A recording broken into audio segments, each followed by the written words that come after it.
Welcome back. So now we're going to jump into a series because we've had the pleasure of speaking to a lot of doctors over the past year since we've been doing Vision Adventure and teaching other doctors how to create their own digital programs.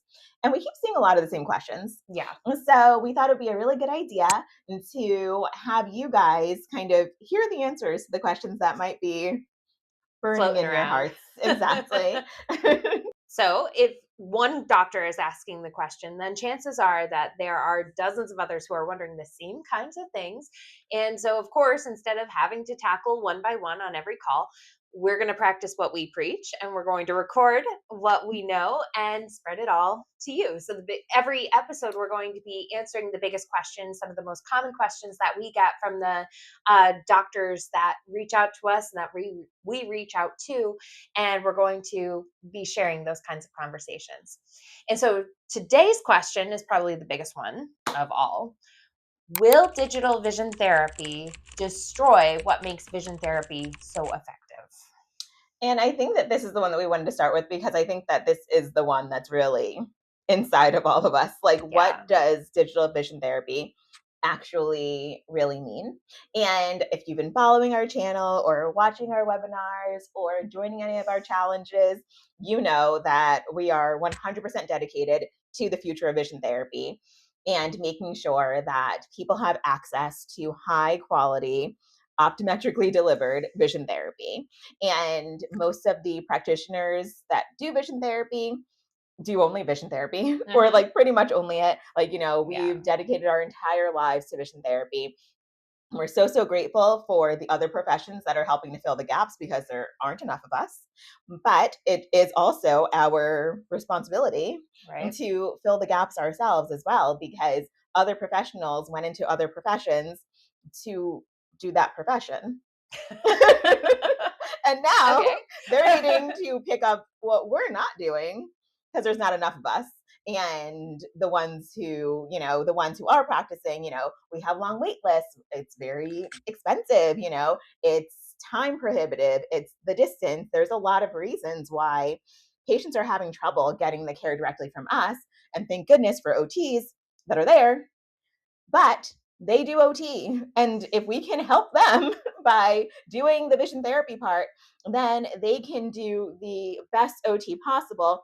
And our patients can get the best VT possible. And then everybody can be happy. And everybody benefits. Everybody benefits. So we're going to dive into that first question of, will digital vision therapy destroy what makes vision therapy so effective? And I think I have the questions in front of me. So I think that we need to kind of start with, well, what makes vision therapy effective in the first place? Okay. So if you are a vision therapy doctor and you're here watching this, you know that vision therapy kind of works on the process, on the assumption of neuroplasticity, right? That everything that we're doing is helping retrain a patient's brain to process their visual information efficiently and effectively so that then they can go on and live their lives to their fullest potential. And there's a lot of different methods that we use in order for that to happen. There's a lot of different ways that we connect with patients who are in our room that we're face to face with. And we help guide them towards change by providing the conditions under which they're able to make those changes. And even going back before that, when we're working with our kiddos, a lot of times, or our belief is that there's things that might have been skipped when they were developing their visual systems and learning how to see that didn't happen as it was supposed to. And then they kind of like compensated and figured it out. And there's no real checks and balances with vision that parents can do. So, if a child isn't speaking properly, the parent can hear that. If a child isn't walking properly, a parent can see that. But if a child isn't seeing properly, the only person who really knows is the child, and they don't know it's not proper. Right. So there we go. And so the brain compensates. The brain makes changes. The brain does the best it can with what it's got. And what we're doing in vision therapy is we're kind of reprogramming how the brain is taking in that information so that the brain can feel safe to make the changes. Because like you said, if the environment isn't such that the brain will want to make those changes, the brain will not make those changes. And that's why when we see certain professions go into like fracturing right after a stroke or a concussion, that's bad. Doesn't That's, quite work the way that they were yeah, hoping to. exactly. Bad, bad. But, again, other professions are trying to do what They're they doing the best they think. can. They see that there's a convergence issue and they don't understand why that convergence issue would be there. They don't understand why the brain would think that was the safest option after a concussion. All of the background science that we've dedicated our lives to is not there because they've dedicated their lives to different background science, and they're doing Brock string and making people more symptomatic. So, things like that happen. What actually makes vision therapy effective is one, your brain. I think that that's, thing 1 through 10, and maybe number 11 is some equipment.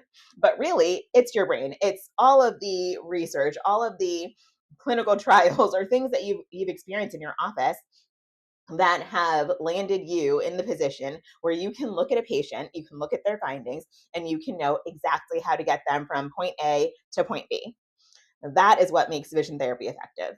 And when you think about what a digital program is or can be, and we're not talking about digital tools, right? There's a very big difference between a digital tool, something where you can, find videos on exercises here on YouTube, Mhm. to a digital program that distills your brain, your clinical thinking, your clinical decision making into a program that is actually usable from a patient's perspective, from a patient to learn directly from you and your clinical expertise, your knowledge, your experience, to distill that into something that is real and tangible and just at their home instead of in your office.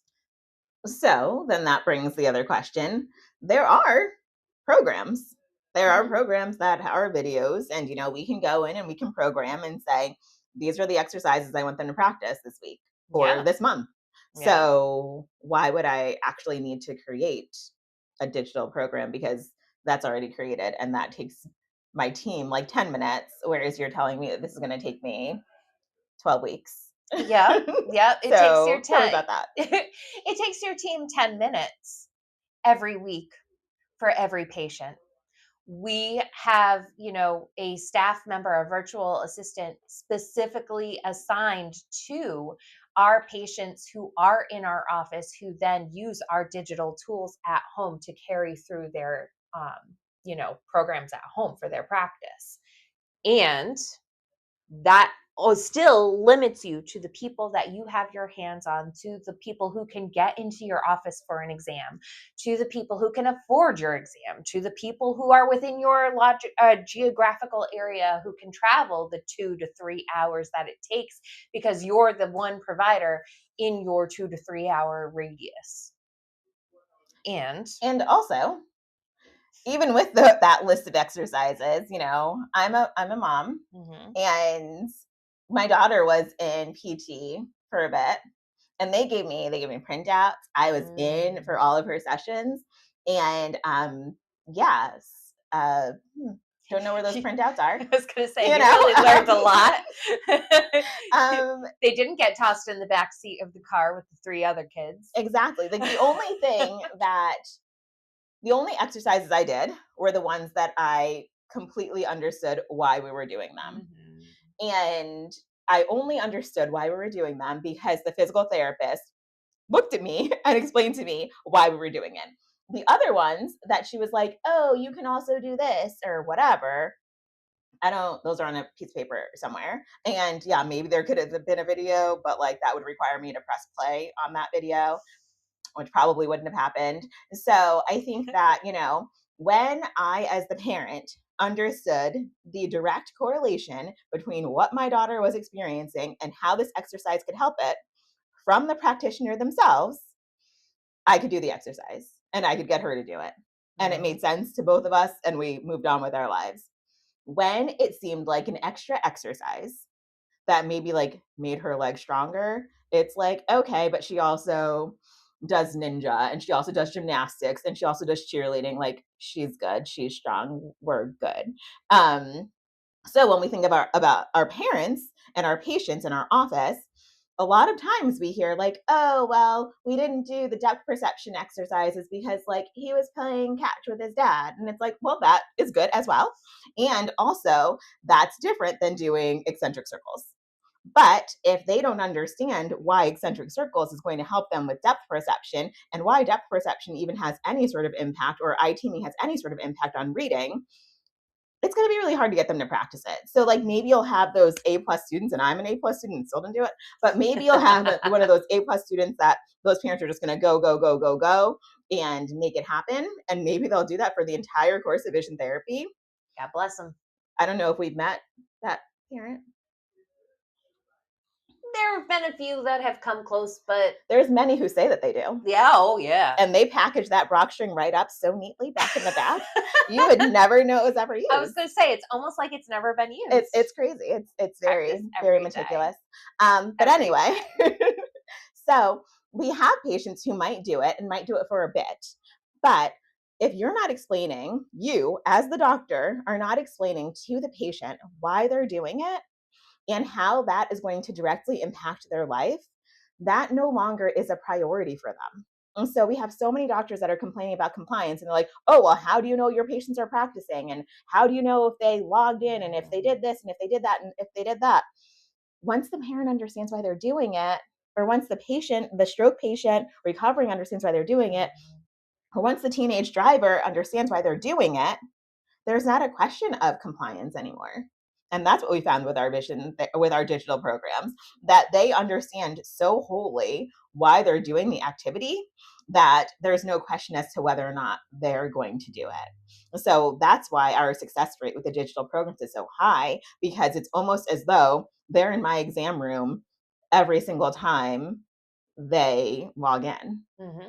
And can you imagine the efficacy that your vision therapy program would have if your patient was in your exam room every single time they went into practice, and you were able to explain what they're doing every single time and why they're doing it every single time, and how to make the exercise easier, how to make that exercise harder, what to say to their boss, what to say to their driving instructor, what to say to their OT, their PT, whomever, to help coordinate their care, because now everybody understands what's going on and they're getting it directly from you.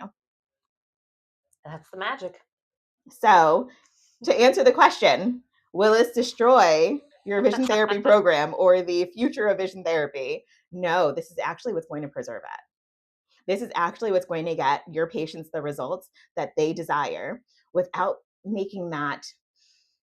They still need to do an investment. It's an investment of time. It's an investment of money, but it's not the same investment of the same time every single week, the same travel every single week, trying to coordinate everything else that's going on in life, trying to figure out the world as we know it, and trying to do all that, and coming in, and then especially for our brain injury patients, making sure the day they come in is a good day.